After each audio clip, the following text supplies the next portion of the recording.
Alex had never been to Comic-Con before. He was 34 years old and worked as a scientist at NASA, studying planets far away from Earth. His friend Jake had been asking him for months to come to the big comic convention in San Diego. "You need to get out more," Jake always said. "You spend too much time looking at stars through computers." Finally, Alex gave in. He agreed to go, but only because NASA wanted him to talk about his work at a science booth. He would explain to people how they find new planets and what these distant worlds might be like. It seemed like a good way to share his passion for space with regular people. The convention center was huge and packed with thousands of people. Alex had never seen anything like it. People were dressed as superheroes, movie characters, and creatures he couldn't even recognize. The noise was incredible: laughter, music, people calling out to friends, vendors selling things. It was completely different from his quiet laboratory where the only sounds were computers humming and keyboards clicking. He walked around, trying to take it all in. There were booths everywhere selling comics, toys, and artwork. People were taking pictures with each other, showing off their costumes. Alex felt a bit out of place in his simple button-down shirt and jeans. Everyone else seemed to belong here, like they spoke a language he didn't understand. Then Jake grabbed his arm. "Come on, you have to see the costume contest area. This is where the real magic happens. People spend months, sometimes years, making these costumes." Alex followed his friend through the crowd. They reached a large area where people in elaborate costumes were walking around, showing off their creations. There were judges with clipboards, photographers taking pictures, and crowds of people watching and cheering. That's when Alex saw her. She was standing near a backdrop, talking to one of the judges. But calling her a person seemed wrong. She looked like she had stepped out of another world entirely. Her costume was that of an alien queen, but not the typical green-skinned aliens from old movies.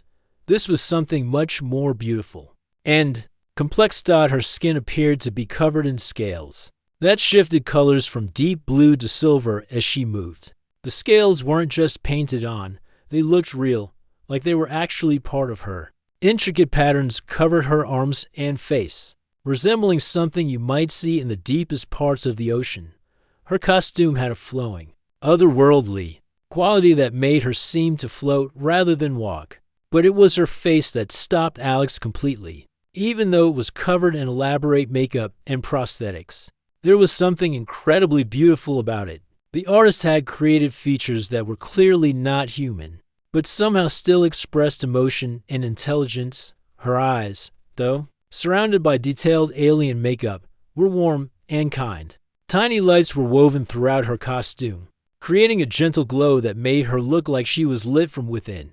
The craftsmanship was incredible. Every detail had been carefully thought out and perfectly executed. Alex, who was used to appreciating the complex beauty of distant galaxies and nebulas, found himself equally amazed by this earth-bound creation. He stood there staring, probably with his mouth open. Jake had moved on, looking at other costumes, but Alex couldn't move. His scientific mind, which was trained to observe and analyze everything, seemed to have shut down completely. The alien queen noticed him staring. She turned toward him, and Alex felt his heart skip. Even behind all that elaborate makeup, he could see that she was smiling. Not a big, confident smile, but a small, shy one that somehow made her even more beautiful. Alex realized he should say something. He was a grown man, a successful scientist who gave presentations to important people all over the world. He had explained complex theories to Nobel Prize winners. He had been interviewed on television about his discoveries. But standing there, looking at this incredible creation, all his words disappeared. He walked closer, his legs feeling shaky. She watched him approach, her head tilted slightly to one side like she was curious about what he might say. "Hi," he managed to get out. His voice sounded strange, even to himself. "Hello," she replied. Her voice was normal, human, which somehow made the contrast with her appearance even more striking. Alex tried to think of something intelligent to say. He could discuss the possibility of life on other planets, the conditions needed for evolution, the way different environments might shape different forms of life. But all of that scientific knowledge seemed completely useless now. You're so beautiful. I can't even describe, he finally said, the words coming out in a rush. The moment he said it, Alex felt embarrassed. It sounded so simple, so inadequate. He was used to having precise words for everything. He could describe the atmospheric composition of planets hundreds of light years away, but he couldn't find better words for what he was seeing right in front of him. But something magical happened. The alien queen smiled, not just with her mouth, but with her whole being. Despite the elaborate costume that made her look powerful and otherworldly, that smile was completely, genuinely shy. It was such a human moment that it made Alex's heart race. Thank you, she said softly. That's very kind of you. They stood there for a moment, just looking at each other.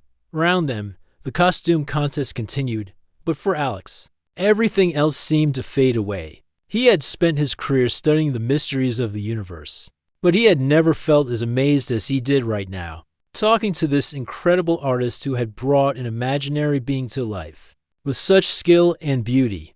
Hours later, Alex was still thinking about the alien queen. He had watched from a distance as the costume contest continued. When the judges announced the winners, he wasn't surprised to hear her name called for first place. The crowd cheered loudly as she walked across the stage to accept her trophy. Even among all the incredible costumes, hers stood out as something truly special. After the contest ended, Alex found himself walking toward the exit, but he couldn't stop looking around, hoping to catch another glimpse of her. He had gotten her name during the announcement, Maya. It was such a normal, beautiful name for someone who had looked like she came from another galaxy. As he reached the main doors of the convention center, he saw her again. She was sitting on a bench outside, and Alex almost didn't recognize her at first. She had removed the large headpiece from her costume, and some of the more elaborate parts of her makeup were gone. But she still had the beautiful scaled prosthetics on her face and arms, and the soft lights in her costume were still glowing in the evening light. She was looking at her phone and seemed tired. Alex could understand why. Wearing such an elaborate costume all day must have been exhausting. He stood there for a moment, trying to decide if he should approach her. What would he say? What if she didn't remember him? But something made him walk over. Maybe it was curiosity, or maybe it was that he couldn't stop thinking about her shy smile. Congratulations on winning, he said as he approached. Maya looked up, and her face brightened with recognition. Oh, hello again. Thank you so much. She gestured to the trophy sitting beside her on the bench. I still can't believe I actually won. I can't, Alex said, sitting down next to her after she nodded that it was okay. Your costume is incredible. I've never seen anything like it. Maya smiled, and Alex noticed that even with the alien makeup, her expressions were so human and warm. Thank you. It took me about 3 months to make everything. I work as a special effects artist, so I used a lot of techniques from movies. Special effects. Alex's eyes lit up. That's amazing. What kind of movies do you work on? Mostly smaller films, independent stuff, horror movies, science fiction, fantasy. Nothing you've probably heard of, but they're fun to work on. Maya shifted slightly, and the lights in her costume created new patterns. I love creating creatures and making the impossible look real. Alex laughed. That's funny. I spend my time studying real things that seem impossible. I work for NASA, looking for planets around other stars. Maya's eyes widened with interest. Really? That's incredible. So you're looking for real aliens, while I'm making fake ones, something like that, Alex said. Though we haven't found any aliens yet, just planets where they might be able to live. They started talking, and Alex was amazed at how easy it was. Maya was genuinely curious about his work, asking thoughtful questions about how they find planets and what makes a world suitable for life. She wasn't just being polite, she really wanted to understand. So when you design your creatures, Alex asked, do you think about what aliens might actually look like? Maya nodded enthusiastically. All the time. I read articles about biology and evolution. I try to think about how different environments might shape different kinds of life. Like, what if gravity was stronger or weaker? What if the sun was a different color? How would that change how creatures evolved? Alex was impressed. Most people he met outside of work didn't think about these kinds of questions. That's exactly the kind of thinking we do in astrobiology. We try to imagine what life might be like on worlds that are completely different from Earth. I've always wondered, Maya said, if we ever do meet aliens, will they be beautiful? Or will they be so different from us that we won't be able to see them as beautiful at all? Alex thought about this. I think beauty might be more universal than we realize. The patterns in nature, the way mathematics shows up in everything from flower petals to galaxy shapes. Maybe there are forms of beauty that any intelligent species would recognize. Maya looked down at her costume. When I was designing this, I tried to make something that would be clearly alien, but still beautiful to human eyes. I wanted people to look at her and think she was wonderful, not scary. You definitely succeeded. Alex said, when I first saw you, my scientist brain just shut down completely. All I could think was how beautiful you looked. Maya blushed, which looked strange and lovely under her alien makeup.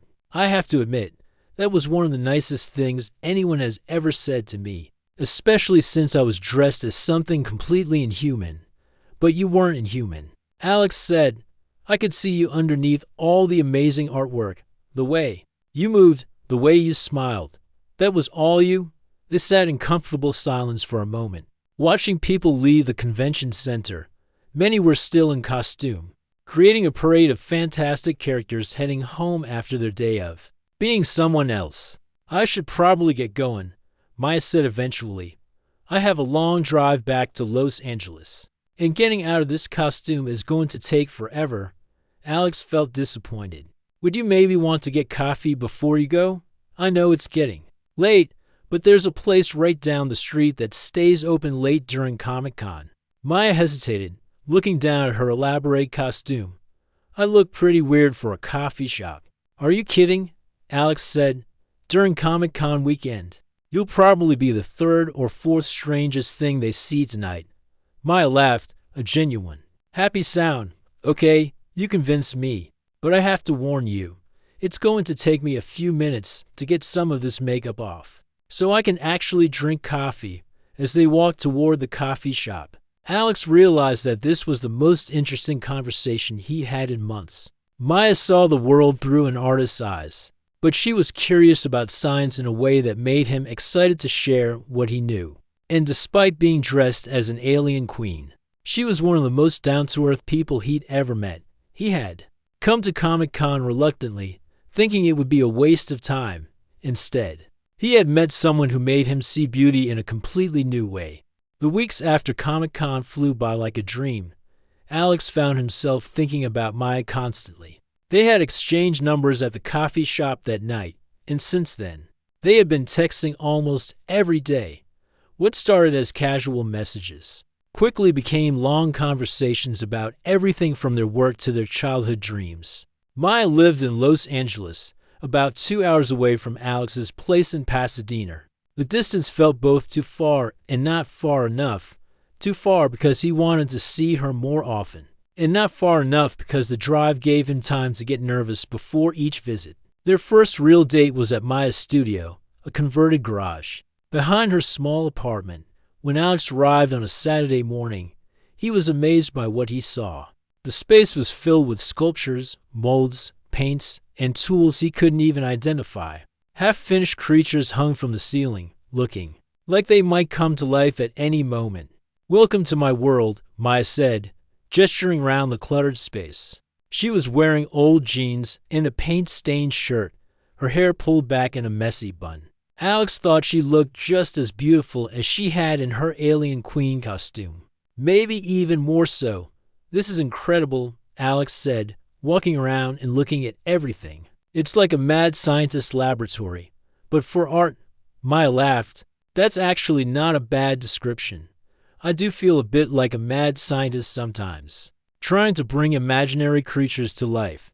She showed him her process, explaining how she sculpted the basic shapes, made molds, and then painted and detailed each piece. Alex was fascinated by how much science was involved in her art: chemistry for mixing materials, physics for making things move realistically, biology for understanding how muscles and bones would work.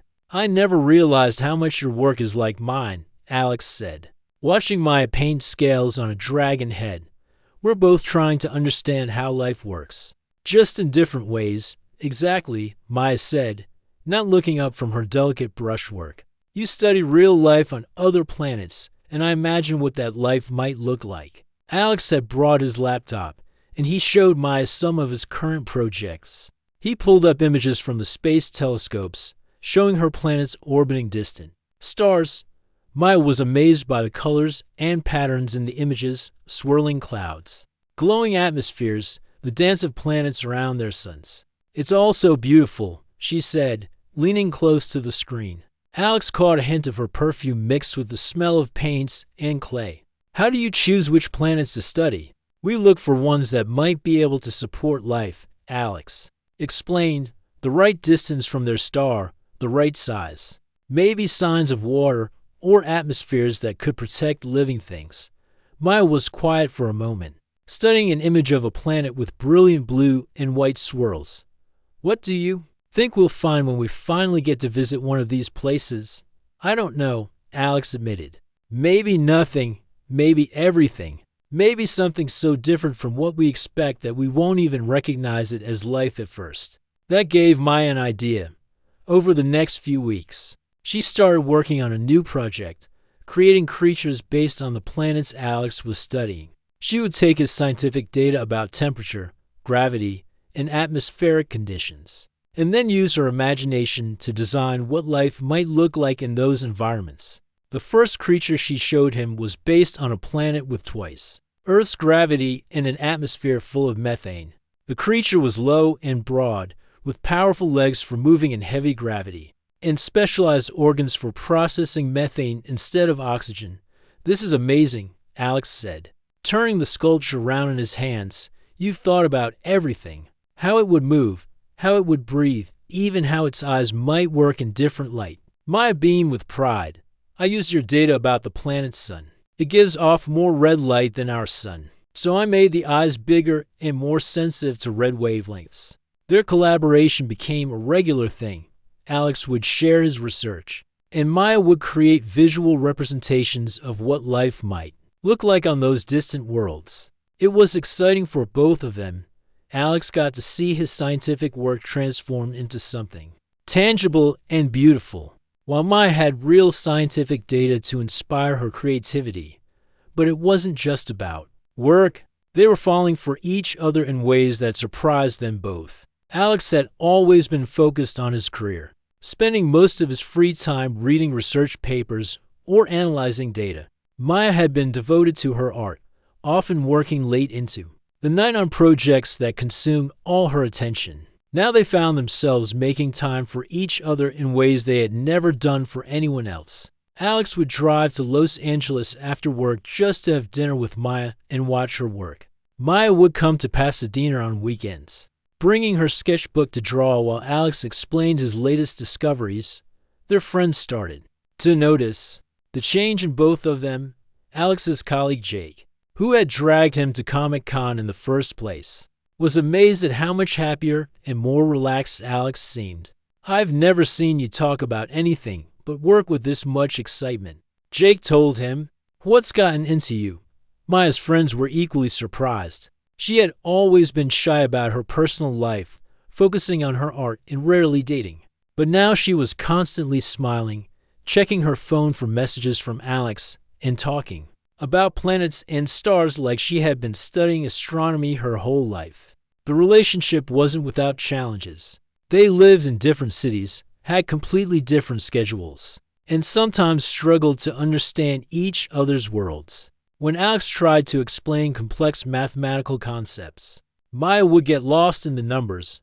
When Maya talked about artistic techniques and creative processes, Alex sometimes felt overwhelmed by the subjectivity of it all. But they learned to bridge those gaps. Alex started to appreciate that not everything needed to be measured and quantified. Sometimes the Feeling something created was more important than the data behind it. Maya began to see the beauty in scientific precision and the excitement of discovering something completely new about the universe. Their favorite times were the quiet moments in Maya's studio. Working side by side, Alex would be on his laptop, analyzing spectral data from a newly discovered planet, while Maya sculpted and painted her interpretations of alien life. They would share ideas, debate possibilities, and inspire each other to see their work in new ways. One evening, as Maya put the finishing touches on a creature inspired by water world Alex was studying, she looked up at him and smiled.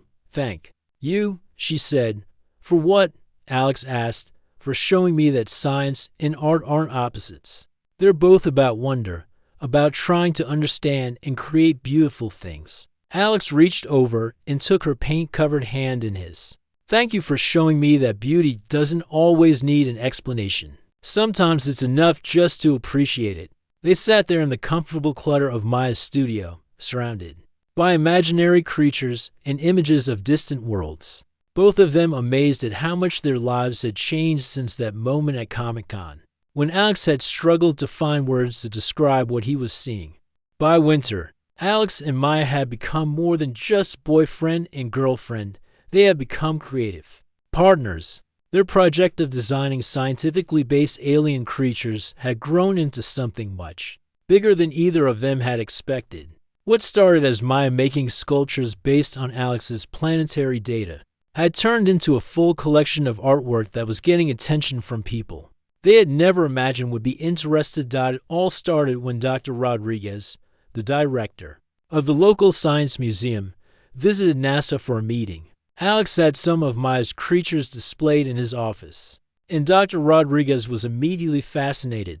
"Where did these come from?" she asked, picking up Maya's sculpture of a creature designed for a high-gravity world. Alex explained their collaboration, how Maya took real scientific data and transformed it into visual representations of what life might look like on other planets.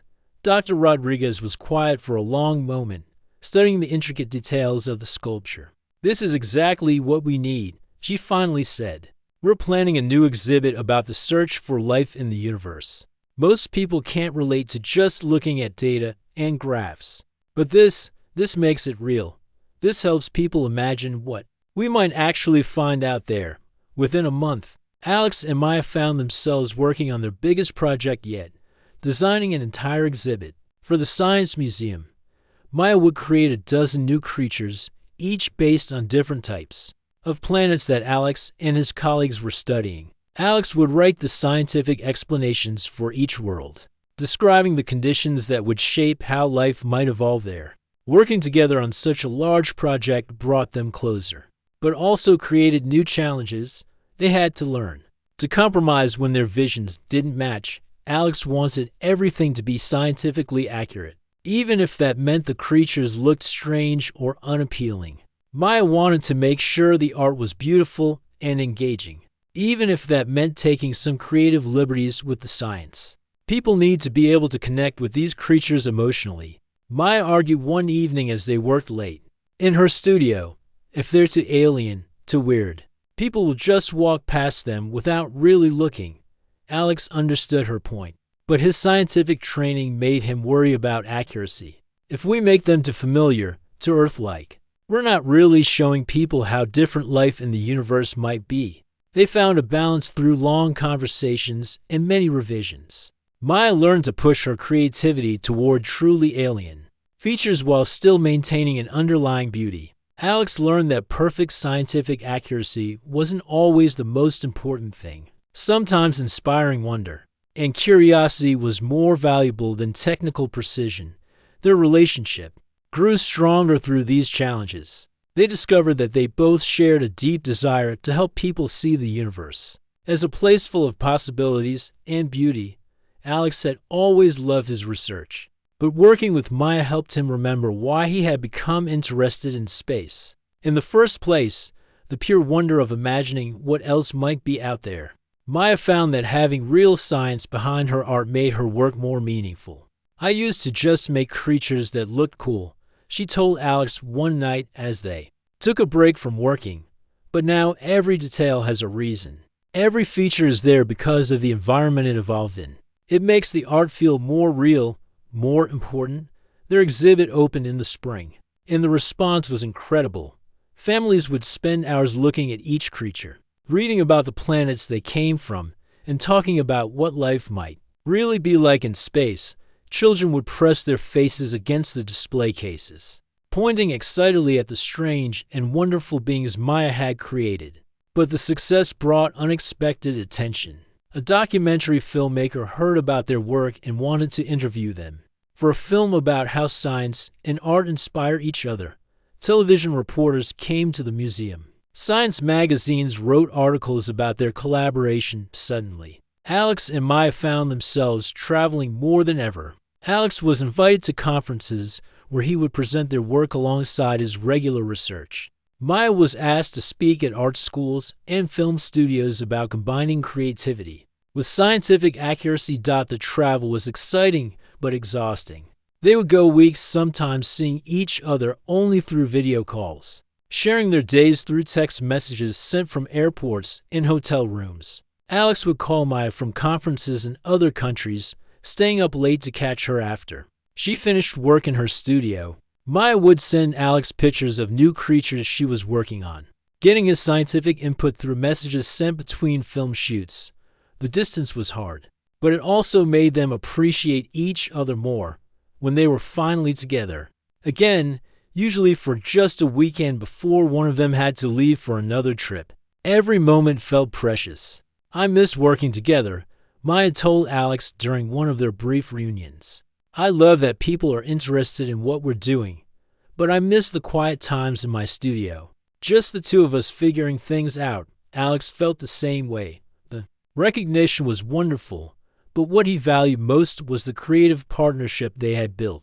"Maybe we need to find a way to work together even when we're apart," he suggested. They started video calling while they worked, keeping their laptops open so they could share ideas in real time. Even when they were in different cities, Alex would show Maya new planetary data from his hotel room, and Maya would hold up sculptures in progress to her camera for Alex to see. It wasn't the same as being in the same room, but it helped them feel connected to their shared vision. The success of their museum exhibit led to bigger opportunities. Other science museums wanted similar displays. A publisher approached them about creating a book combining Alex's research with Maya's artwork. Film studios started calling Maya, interested in her scientifically informed creature designs for movies. But through all the excitement and recognition, what mattered most to both of them was what they had discovered about each other and about themselves. Alex had learned that science could be more powerful when it was beautiful, when it spoke to people's emotions as well as their minds. Maya had discovered that her art could be more meaningful when it was grounded in real knowledge, when every creative choice had a purpose beyond just looking interesting. Their love had grown through their work together, but more than that, they had both become better at what they did, because they had learned to see their fields through each other's eyes. 1 year later, Alex stood in almost the exact same spot where he had first seen Maya.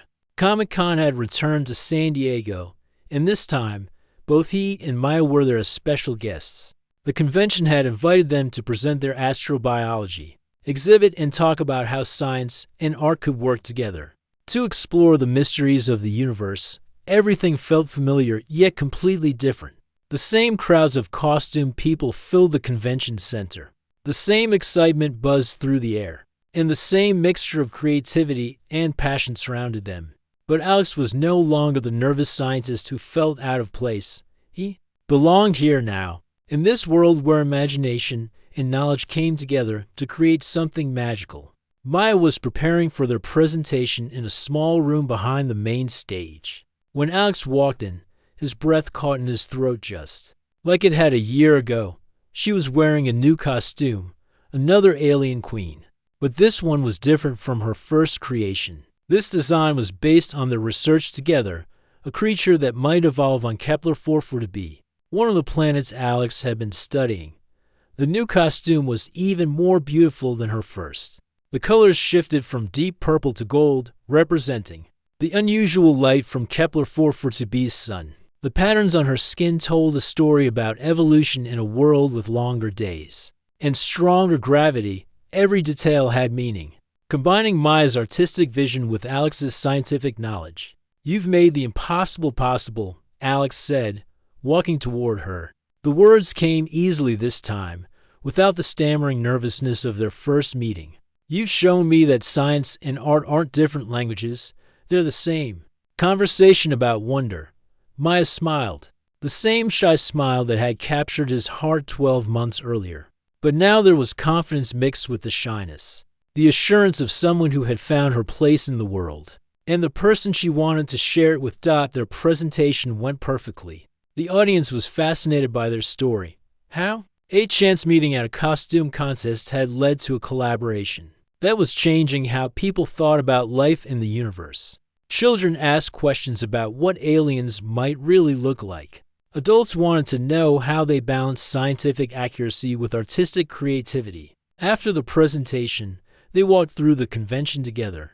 Looking at all the amazing costumes and artwork, Alex noticed things he had missed the year before: the incredible skill that went into every creation, the passion that drove people to spend months perfecting their art, the way imagination could bring impossible things to life. They stopped at the same spot where they had first met, near the costume contest area. A new group of contestants was preparing for this year's competition, and Alex and Maya watched them with the appreciation of people who understood how much work and love went into each creation.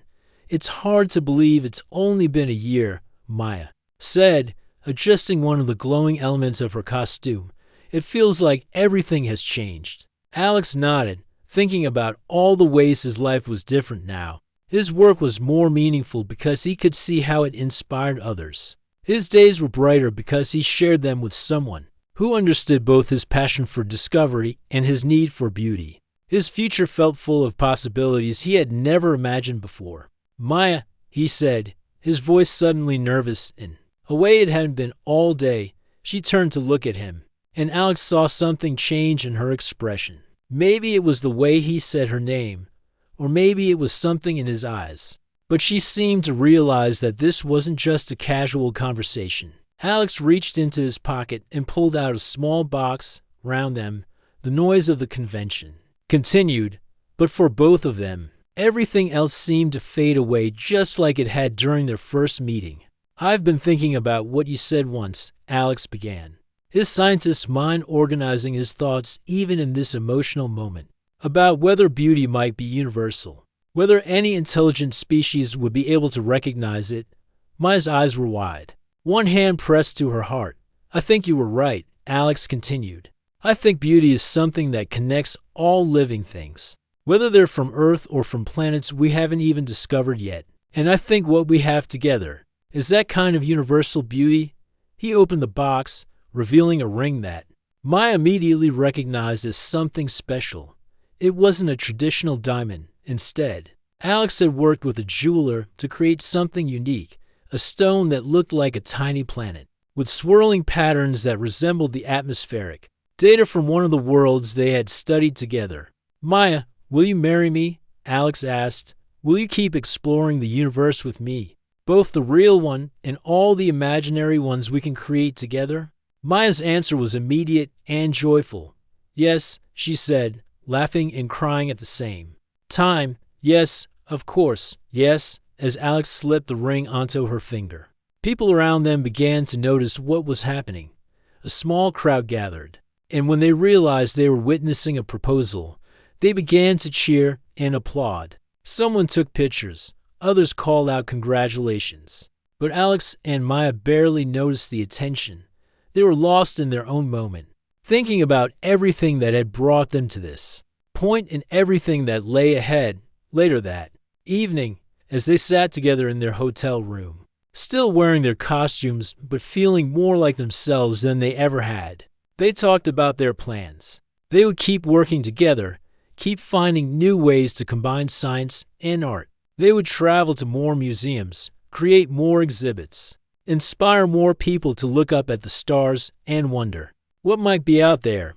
"I keep thinking about that first night," Maya said, curled up next to Alex on the couch. When you said I was beautiful, but you couldn't describe why. Do you remember? Alex smiled. How could I forget? I was so embarrassed. I felt like such an idiot, not being able to find better words. But that was perfect, Maya said. Sometimes the most important things can't be described with words. Sometimes you just have to feel them. Alex looked at his new fiancée, still amazed that this incredible artist had chosen to build a life with him. I think I understand that now, he said.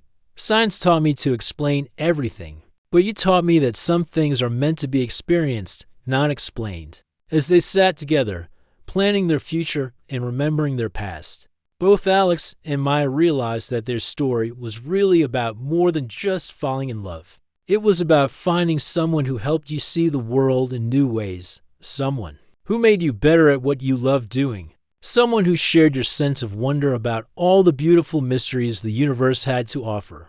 Outside their hotel window, the lights of San Diego sparkled like distant stars, and some were far above. Real stars shone down on planets they had never seen, possibly harboring forms of life they could only imagine. But for now, Alex and Maya were content to explore the most amazing discovery of all, what it meant to find someone who truly understood the language of wonder that they both spoke.